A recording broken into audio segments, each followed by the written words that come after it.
그러면 이제 우리 몸이 건강한가 건강하지 않은가 진단을 해봐야 되겠죠. 그러면 그 진단은 어떤 방법이 있을까? 자, 한번 볼까요? 공기가 기온과 기압에 의해서 끊임없이 변화하고 움직인다고 설명드렸죠. 우리 인체의 기 또한 기온과 기압에서 끊임없이 변화를 하게 됩니다. 그러면 이렇게 누우셔갖고요.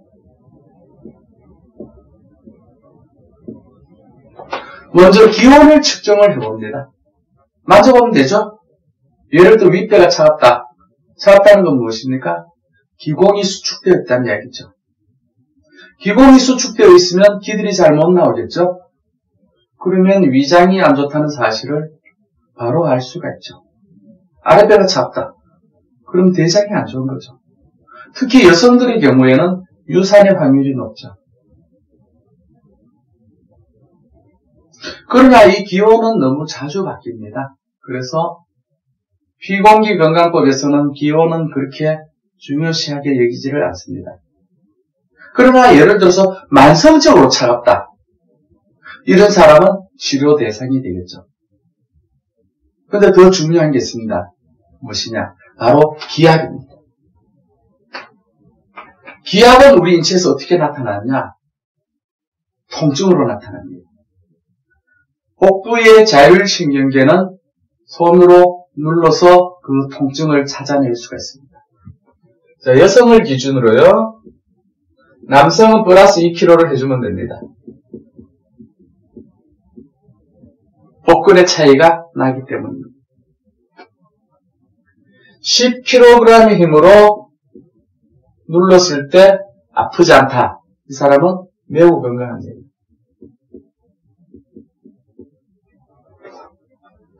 그런데 30대 이상만 되면 이런 사람들은 거의 찾아볼 수가 없습니다. 왜? 30년 동안 쌓여오는 노폐물들이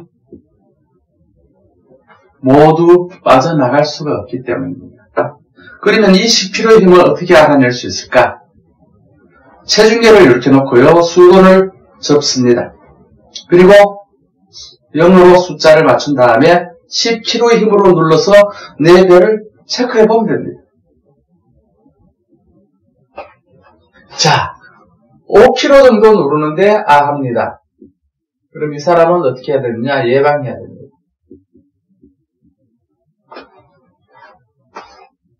그런데 아무도 예방하는 방법을 알려주지를 않습니다. 그러니까 어떻게 하죠? 병이 생기도록 방치하게 되죠. 2kg 정도 누른데 합니다. 이때는 어떻게 해야 되느냐? 치료해야 됩니다. 피공기건강법에서는 이 상태에 치료를 하라고 하지만은 병원에 가면 나타나느냐? 나타나지 않습니다. 왜? 아직 나타날 때가 안 되었기 때문입니다. 여러분들 중에서 그런 분들이 많으실 거예요. 나는 아파서 병원을 찾아갔는데 병원에서는 이상무가 나옵니다. 그리고 기껏 들을 수 있는 이야기가 무엇입니까? 스트레스성 갑니다.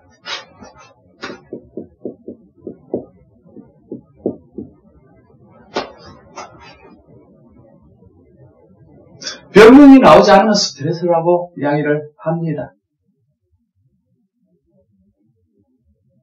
그러면 일반인들은 반박을 할 수가 없죠.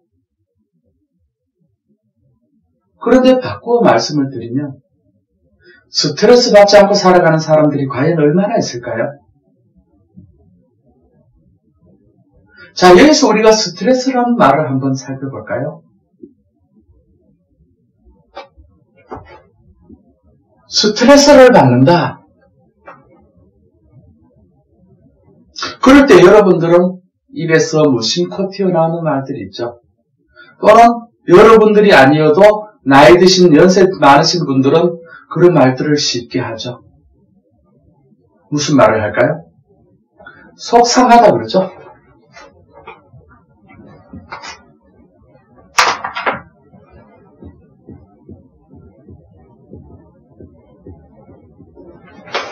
무슨 말입니까? 말 그대로입니다. 속이 상한 것입니다. 이것이 무슨 뜻이냐? 당신 지금 속이 상했으니까 복부를 치료하십시오 하는 말과 다른 말이 아닙니다. 그런데도 우리는 그런 뜻을 모르고 그저 무심코 속 상하다는 말만 사용을 하고 있죠. 자, 그런 말들은 많이 있습니다. 속이 상했는데 또 더 속이 상했습니다. 그럼 뭐라고 하죠? 복장 터진다 그러죠.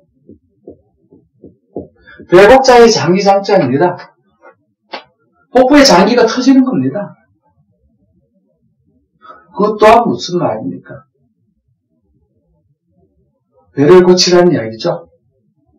복장이 터지는데 또 더 스트레스를 받습니다. 그럼 뭐라 할까요? 환장하였다 그러죠.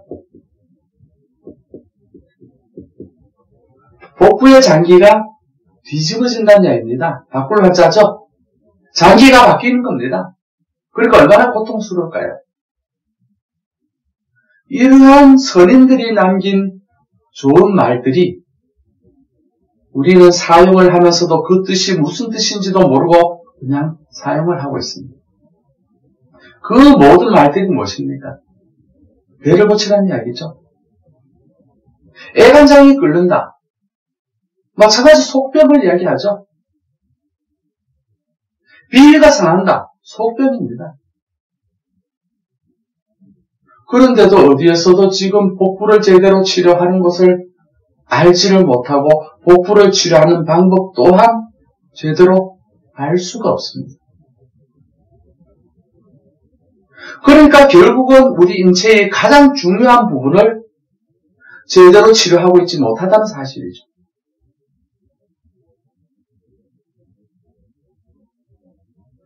자, 이때 수많은 질병들이 발생을 하다가 우리가 예방하지 못하고 시간이 점점 경과되면 이제 어떻게 됩니까? 가만히 있어도 통증이 나타납니다. 치명적입니다. 이때 주로 나타나는 병들이 어떤 것들입니까? 바로 중풍이나 암이죠.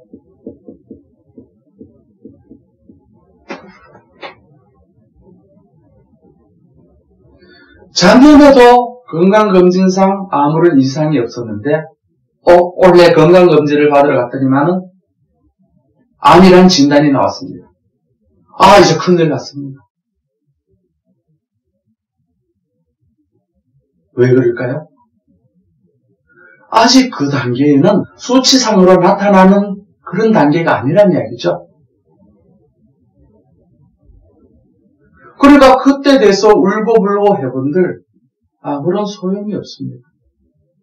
의사를 원망하죠. 천만에요. 의사들도 그런 사실을 모릅니다.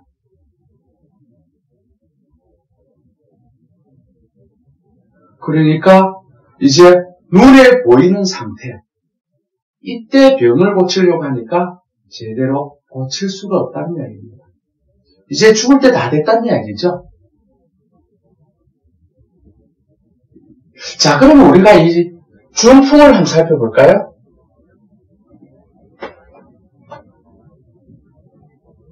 동네를 다니다 보면 팔다리가 틀린 분들이 가끔씩 눈에 보입니다. 그분들을 우리가 뭐라고 하죠?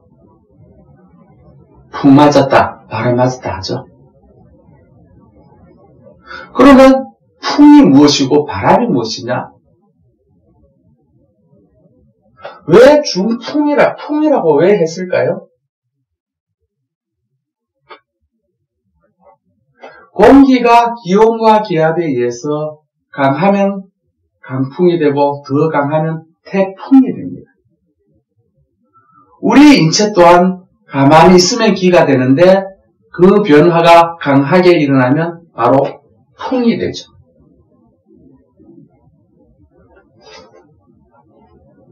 그러면 풍의 진원지는 어디일까요? 그 위치까지도 선인들께서는 알려주고 있습니다.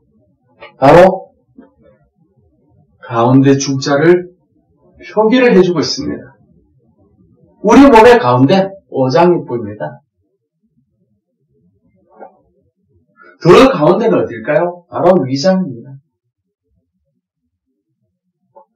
오행의 토에 해당되는 것이 바로 위장이죠. 음식이 들어와서 기를 생성시켜주는 최초의 지점인 동시에 기의 발생량을 가장 많이 발생시키는 것이 바로 위장입니다. 따라서 위장은 만병의 근원이 되는 것입니다. 그러면 이제 우리가 풍이 뭐 때문에 발생하고 위치가 어딘지를 알 수가 있죠. 따라서 우리가 이 중풍이라고 하는 것도 중풍이 아니죠. 중풍입니다. 더 엄밀하게 표현을 하자면 가운데 바람이라는 얘기죠. 중풍. 그런데 이제 이 중풍을 어떻게 이해를 하고 있을까요? 한번 볼까요?